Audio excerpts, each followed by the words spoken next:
Welcome to VK talks. సర్బల్ రాజేష్ ఒక 2 రోజుల క్రితం ఒక వీడియో పెట్టాడు. ఈ జాలి నేను తట్టుకోలేకపోతున్నాను బాబోయ్ అంటూ ఏడుస్తూ ఒక వీడియో పెట్టాడు. జాలి చూపిస్తాను. జాలి భరించడం చాలా కష్టంగా ఉంది. నన్ను మించిన దళిత నాయకుడు లేడు, ఎస్సీల్లో నన్ను కొట్టేసిన నాయకుడు లేడు. తోల కొద్దికి ఒక వీడియో మాట్లాడు. ఏంటిది అది? 100కి మీ పర్సెంటేజ్ ఎంత ఉండొచ్చు, నా పర్సెంటేజ్ రకంగా చూస్తే బాబాసాహెబ్ అంబేద్కర్ గారి రచనలు అర్ధ శతాబ్దం కన్నా ముందు రాసిన రచనలు, మరి ఇప్పుడు కూడా మనం అదే ఇంప్లిమెంట్ చేస్తామంటే అలాగా? వాడి క్యారెక్టర్ అంతే, వాడికి క్యారెక్టర్ లేదు. ఏంటిది టార్చర్? నాకు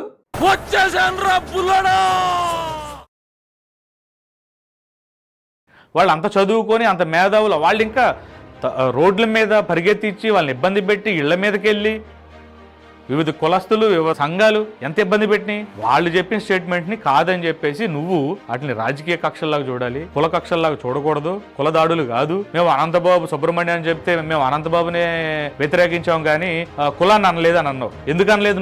నువ్వు ఇవ్వాలి అనలేదు కులాన్ని. అనంతబాబు కులాన్ని ఈ రోజు అనలా. నువ్వు గతంలో పవన్ కళ్యాణ్ కులాన్ని ఎంత హీనంగా తిట్టావు. మరి ఆ రోజు లేదా రాజకీయ కక్షలో? ఆ రోజు లేవా రాజకీయ దాడులు అనే పదాలు? అప్పుడు గుర్తురాలేదా నీకు? ఆ మాటలు చూపించి నన్ను టార్గెట్ చేశారు, ఆ మాటలన్నీ వాళ్ళు తిట్టేశానని చెప్పేసి ఎప్పుడో మాట్లాడిన మాటలకనేది నువ్వు అని అంటున్నావు. ఇప్పుడో చెప్పిన అంబేద్కర్ గారి మాటలని నువ్వు ఇవాళ ఫాలో అవ్వట్లేదు. లేకపోతే నువ్వు అనే మాటలు నువ్వు కాలానికి అనుగుణంగా లేకపోతే సమయానికి మాట మారుస్తావని చెప్పి నువ్వు చెప్పగానే చెప్తున్నావా? అంటే నీ పద్ధతి అదే. దళిత అధికారులని టార్గెట్ చేయటం, దళిత నాయకుల్ని టార్గెట్ చేయటం. నీ జీవితంలో ఈ 8 సంవత్సరాల నీ కుల ప్రస్తావనలో ఏ రోజైనా, ఏ నాడైనా, ఏ క్షణమైనా ఒక్క వీడియోలో నువ్వు కాకుండా నీకు ముందు ఏదైనా ఇబ్బంది వస్తే మీ ఊర్లో అయినా, మీ జిల్లాలోనూ, మీ మండలంలోనూ ఎంతమంది దళిత నాయకుల దగ్గరికి వెళ్ళి నువ్వు అలా నాకేవు? నువ్వు వాళ్ళని నాకు ఈ సమస్య వచ్చింది నువ్వు నాకు రా అని చెప్పేసి నువ్వు వెళ్ళి అడగలేదా? పుట్టుకతోనే నువ్వు దళిత నాయకుడు, ఒక బేవర్స్ గాడిని నేను అని చెప్పి నువ్వే చెప్పుకున్నావు. 29 సంవత్సరాలు వచ్చేంత వరకు మా అమ్మమ్మ దగ్గర బేవర్స్ గా తిని తిరిగాను, మా అమ్మమ్మ గారే చూసుకున్నారు అని సరిపల్లి రాజేష్ నీ నోటమాట నువ్వే చెప్పావు. నువ్వు ఈడిస్తే 10 ఏళ్ళు కాదు 8 సంవత్సరాలు. ఈ 8 సంవత్సరాలలో కేవలం యూట్యూబ్ ఛానల్లో, ఫేస్బుక్ లో, మొదటగా యూట్యూబ్ ఛానల్ కూడా ఫేస్బుక్ లోనే నువ్వు మాట్లాడేవాడు. సరిగ్గా తిండి కూడా ఉండేది కాదు. ఇవాళ రోజున నువ్వు ఇంత ఒక కోటీశ్వరుడు లాగా ఇంత లగ్జరీ లైఫ్ ఎక్కడి నుంచి వచ్చింది? కులం ఇచ్చింది కాదా? నువ్వు కులాన్ని వదిలేసావు. నువ్వు కులాన్ని అడ్డం పెట్టుకుని నువ్వు పైకి వచ్చినోడివి. కులాన్ని అడ్డం పెట్టుకుని ఇంత మందిని నువ్వు మోసం చేసి, ఇంత మంది దగ్గర ప్రతి నెల డబ్బులు తీసుకొని చందాలు వసూలు చేసి, నాకు అది లేదు, నాకు తింటానికి తిండి లేదు, కారు లేదు, తిరగటానికి చెప్పులు లేవు, వేసుకుంటే బట్టలు లేవు అని చెప్పి ఎంత మంది దళిత బిడ్డల్ని మోసం చేసి నువ్వు వాళ్ళ రక్తాన్ని, వాళ్ళ కష్టాన్ని, ముఖ్యంగా ఈ కోనసీమ లేకపోతే ఈస్ట్ గోదావరి, వెస్ట్ గోదావరి చుట్టుపక్కల జిల్లాల నుంచి గల్ఫ్ దేశాలకు పోయి అక్కడ చిన్నా చితగా పని చేసుకుంటా నెలకు 20,000 నుంచి 10,000 సంపాదించుకున్న వాళ్ళ దగ్గర ఎన్ని లక్షలు వసూలు చేసావు నువ్వు వాళ్ళ దగ్గర. అక్కడ సంఘాలు పెట్టి ఏనాడైనా వాళ్ళకి ఒక్క రూపాయికి నువ్వు లెక్క చెప్పావా? కానీ నీకు ఇవ్వాలా వివక్ష గుర్తొచ్చి నీ సీటు పోయింది, నన్ను ఎవరో పట్టించుకోవట్లేదు, టీడీపీలో పట్టించుకోవట్లేదు, జనసేనలో పట్టించుకోవాలి, నేను ఎంత కష్టపడ్డానంటే అది నీ కర్మ. నువ్వు చేసినటువంటి పాపమే వాళ్ళకి ఆ కర్మ నువ్వు అనుభవిస్తున్నావు. కులాన్ని ఎంత మోసం చేశావు, కులాన్ని అడ్డం పెట్టుకుని ఎంత బాగుపడ్డావు. నీ లగ్జరీ లైఫ్ నీ వెనకమాల తిరిగి ఏ ఒక్కడికి రాలా. నువ్వు బాగుపడినప్పుడు నీ పక్కనోడు కూడా బాగుపడాలిగా. నీ స్థానం మొదట 8 సంవత్సరాల క్రితం కూడా అక్కర్లా, కరెక్ట్ గా 4 సంవత్సరాల క్రితం నీ బ్రతికేంటి? ఇవాళ నీ బ్రతికేంటి? ఎక్కడి నుంచి వచ్చిన అంత డబ్బు? నీ చుట్టూ ఉండే ఓ 10 మంది కుర్రోళ్ళు ఎవరో ఉంటున్నారు కదా, వాళ్ళు టాపీ పని చేసుకునేవాళ్ళు, లారీ డ్రైవర్లు తోలుకునేవాళ్ళు, లారీలు తోలుకునేవాళ్లే కదా. వాళ్ళలో ఎవరికైనా నువ్వు ఒక 10 లక్షలు పెట్టి ఒక కారు లోన్ ఇప్పించగలిగావా? డబ్బులు వద్దు, లోన్ ఇప్పించగలిగావా? అరే తమ్ముడు ఈ కారు లోన్ తీసుకో, నేను మాట్లాడతా, ఇదిగో మనకంటే లోన్ ఇస్తారు అని చెప్పి లోన్ ఇప్పించగలిగావా? లేదు. కానీ నీ చుట్టూ కూడా ఉండే వాళ్ళ పేర్ల మీద నువ్వు లోన్లు తీసుకొని వాళ్ళని నీ దగ్గర పెట్టుకుని బానిసల్లాగా నేనంటే పడి చచ్చిపోతున్నారని చెప్పి తిప్పించుకుంటున్నాను. ఈ మాట వాస్తవం కాదా? వాళ్ళ పేర్ల మీద లోన్లు తీసుకోలేదు నువ్వు. బజాజ్ ఫైనాన్స్ లో గానీ, బ్యాంకుల్లో గానీ, నీ పర్సనల్ గా నువ్వు కొనుక్కున్న బండి ఎవడి పేరు మీద ఉంది? నువ్వు వాడే కార్లు ఎవడి పేరు మీద ఉన్నాయి? నువ్వు వాడే కెమెరాలు ఎవడి పేరు మీద ఉన్నాయి లోన్ లో? ఇవేవి కూడా నీ పేరు మీద లేవు. వాళ్ళ పేర్ల మీద లోన్లు తీసుకొని వాళ్ళ పక్కన పెట్టుకుని వీళ్ళంతా నా కోసం, మహాసేన కోసం, రాజేష్ కోసం పడి చచ్చిపోతారని చెప్పేసి బయటికి కళ్ళబుల్లి మాటలు పెడతారు. ఏనాడైనా నీకు వచ్చే యూట్యూబ్ ఇన్కమ్ మీద కులానికి ₹1 ఖర్చు పెట్టావా? లేదు. నీ కొంప, నీ పెళ్ళం, నీ పిల్లలు. నేను బరాబర్ మాట్లాడతా నీ విషయంలో. ఏకవచనంతో ఇంకొక అడుగు ముందుకేసినా సరే ఇంకెక్కువ మాట్లాడినా మాట్లాడతా. ఎందుకంటే కులంలో నువ్వు అంత చీడ పురుగు. మాట్లాడితే సునీల్ కుమార్ గారు అంటావు, మాట్లాడితే సత్యబాబు గారు అంటావు, మాట్లాడితే ఇంకొకళ్ళని అంటావు, ఇంకో దళిత లీడర్ అంటావు, అన్వర్ కిషోర్ అంటావు. వీళ్ళందరూ నీకేం నష్టం చేశారు? వీళ్ళు సపోర్ట్ చేసుకొని నిన్నెవడైనా మాట్లాడితే వాళ్ళకి అంటగట్టాడు. వాళ్ళు అలాగా ఇలాగని చెప్పి ఎంతసేపు ఎదుటోడి మీద పడి ఏడిచి ₹1 అంటే శవాల మీద పేలాలు ఎరుకునేవాడి కన్నా హీనం నువ్వు. నీ బ్రతుకు ఒకసారి చూసుకో. మాకు తెలిసి చూసి అయితే ఈ దళిత సంఘాలు నడిపే నాయకులు ఎవరో కూడా నీ అంత నీచమైన బ్రతుకు బతకట్లా, నీ అంత నీచంగా అశుద్ధంలో డబ్బులు ఏరుకోనో చిల్లర ఏరుకొని దాన్ని అన్నంగా మార్చుకొని తినేవాడైతే ఈ దళిత సంఘాలు పెట్టుకునే వాళ్ళు ఎవడూ లేడు. నువ్వు ఒక్కడవే. నువ్వు నీ పక్కన ఉన్న కుర్రోళ్ళందరినీ నాశనం చేసి వాళ్ళ జీవితాలు నాశనం చేసి నువ్వు బాగుపడు. ఇదా దళిత నాయకుడిగా నువ్వు విజయాల్సింది. ఎమ్మెల్యే సీట్ వచ్చింది, ఎమ్మెల్యే సీటు దాకా ఎదిగిపోయానంటే ఎవడు నిన్ను అంత ఎత్తి ఎదిగి తీసుకెళ్ళింది? ఇదే ఈ దళితులే. నువ్వు వివక్ష లేదని చెప్పినటువంటి దళితులే. నీ మీద 30 కేసులు ఉన్నాయన్నావు కదా, 30 కేసులు లిస్టు పెట్టు. 30 కేసులు పెట్టింది వైసీపీ, 30 కేసులు పెట్టి వైసీపీ అని చెప్పి సింపతి మీద టీడీపీ పంచం చేరి వచ్చిన మాటలన్నీ మాట్లాడావు కదా. ఆ 30 కేసులు లిస్టు చెప్పు. ఎవరన్నా అడగండి ఆ రాజేశ్వరపల్లి గారిని, అయ్యా నీకు వచ్చే 30 కేసుల్లో ఆ లిస్టు పెట్టమని చెప్పేసి అడగండి. అంతకు ముందు ఎప్పుడు కేసులు లేవని అంటాడు, కానీ వాడే చెప్తాడు 2006, 2007 టైంలో మన పెద్ద తాగుబోతులు కాకినాడ మొత్తం, సామర్లకోట మొత్తం పోలీసులు నన్ను వారానికి ఒక పోలీస్ స్టేషన్ లో పెట్టేవాళ్ళు. వారానికి 5 రోజులు స్టేషన్ లోనే ఉండేవాడిని, ఆ మిగతా రోజులు ఇంటికాడ ఉంటే అక్కడ ఫుల్ తాగేసి తొంగునేవాడిని అని చెప్పి ఈడే చెప్పాడు. మరి ఈడింత దళిత నాయకుడికి ఎలా అయ్యాడు? ఈడు ఒక విచిత్రమైన స్టోరీలు చెప్తాడు. విచిత్రమైన అసలు ఈ దేశంలో ఎవరికి జరగవు అలాంటివి. అలాంటి సమస్యలు ఈడికొక్కడికే. ఈడేదో గార్మెంట్స్ అని చెప్పేసి ఒక షాప్ పెట్టాడంట, లోన్లు కట్టలేదని చెప్పేసి మూసేసి అని చెప్పి మనీలో చెప్తాడు. ఈడు జీవిత చరిత్రలో చెప్తాడు. ఎంత చెప్తాడంటే నాకు తెలిసి రాజమౌళి కూడా సినిమా తీసే ముందు స్టోరీ టెల్లింగ్ లో అంత నెరేటివ్ ఉండదన్నమాట. అంత ఇదిగా చెప్పలేడేమో రాజమౌళి గారు కూడా, అంత ఇదిగా చెప్పలేము. లేకపోతే ఆస్కర్ రేంజ్ లో తీసే కెమెరాన్ ఉన్నాడు జేమ్స్ కెమెరాన్ కూడా అంత ఇదిగా చెప్పలేడేమో, ఇంప్రెస్ చేయలేడేమో. వీడు చెప్పే స్టోరీలకి మాత్రం వినే వాళ్ళకి నిజమేమో అని చెప్పేసి ఆ గతంలో సినిమాలోనో సీరియల్ చూస్తే ఏడ్చేవాళ్ళు కదా ఆడవాళ్ళు, వీడు చెప్పే స్టోరీలకి అలా ఏడ్చేస్తారన్నమాట.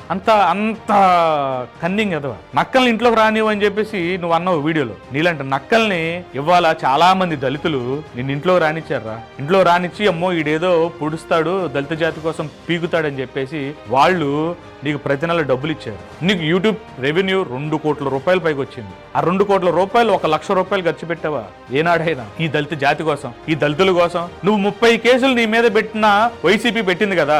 ఎట్రాసి నేను న్యాయం కోసం వెళ్తే నేను చేశాను. నువ్వు ఎవరికైనా ఈ 30 కేసుల్లో వెళ్ళి బాధితుల దగ్గరికి వెళ్ళిన వాళ్ళకి 1 లక్ష రూపాయలు డబ్బులు ఇచ్చావా?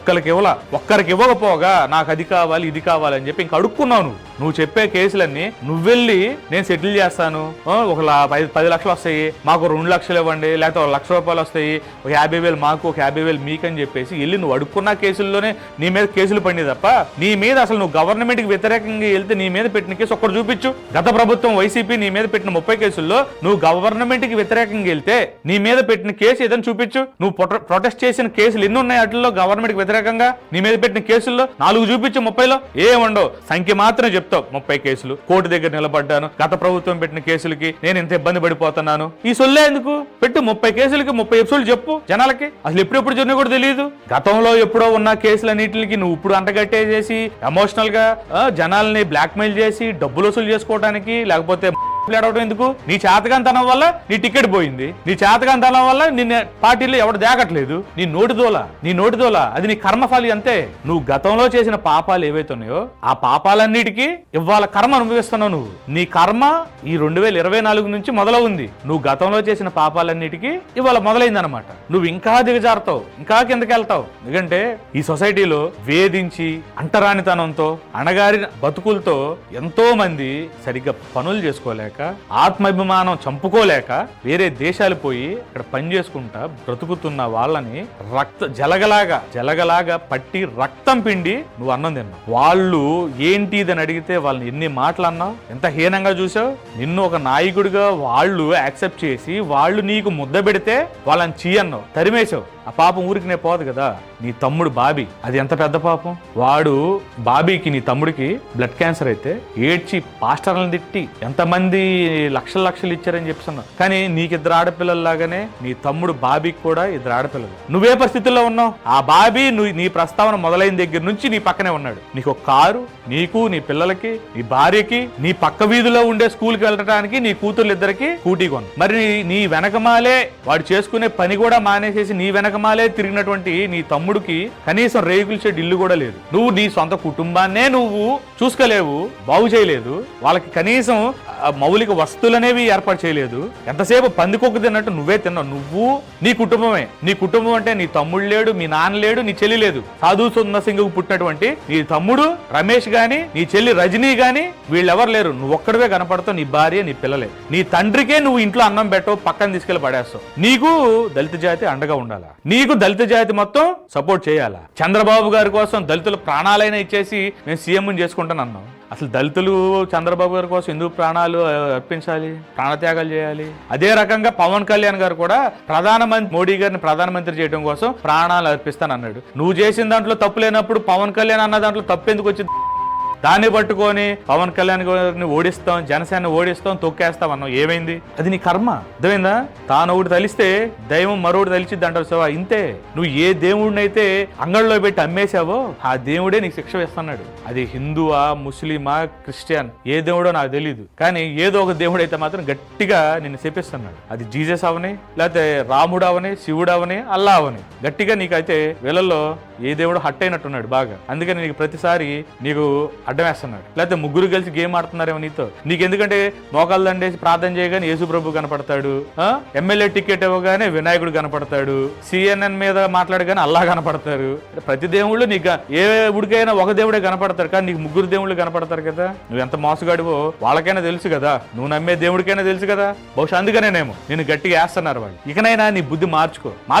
నీ కంటిన్యూగా ఈ ఎపిసోడ్ పడతా ఉంటాయి, వేస్తా ఉంటాం, అన్ని బయట పెడతాం. ప్రతి ఒక్క ఆధారంతోనే నెల్లి సత్యవేణి దగ్గర నుంచి ఉత్తర కంచులో నువ్వు పెళ్లి కాకముందు ఎవరినైతే అమ్మాయిని ఇచ్చేస్తే నిన్ను చెట్టు కట్టేసి కొట్టారో ఆ వివరాలతో సహా ఉంది. ప్రతి ఒక్కటే చూపిస్తాను. ఇంతకు ముందు అంటే నాకు ఇంత క్లియర్ గా, ఇంత క్లారిటీగా మాట్లాడటానికి నాకు రిసోర్సెస్ లేవన్న. ఇప్పుడు అన్నీ ఉన్నాయన్న కదా. నిన్ను ఆడుకోవాలి నాకు చాలా ఇష్టం. నువ్వు బెదిరించి ఎవరెవరి మీద కేసు పెట్టావో, ఎలాగ పెట్టావో ఎన్ని మాట్లాడు. నువ్వు ఎస్సీల మీద అట్రాసిటీ కేసు పెట్టించిన ఎదవ్వే నువ్వు. నేను ఎస్సీని మమ్మల్ని తొక్కేస్తారు, అని చెప్పేసి అనుకున్న ఎదవ్వే 2020లోనే నువ్వు అట్రాసిటీ కేసు పెట్టించి వాళ్ళని బెదిరించావు. దాని వివరాలు కూడా మాట్లాడదాం పూర్తిగా. ఇలాంటి నీ బాగోతాలన్నీ బయటపడి, అంటే ఎలక్షన్ ముందే కదా జరిగినాయి ట్రాన్సాక్షన్స్ అన్ని. ఎవరి దగ్గర డబ్బులు తీసుకొని నువ్వు జనసేనకి అడ్డం తిరిగావు, ఎందుకు తిరిగావు అనేవి కూడా విత్ రికార్డ్స్, కాల్ రికార్డ్స్ నీ దగ్గరే కాదు, అన్ని బయటకు వస్తాయి.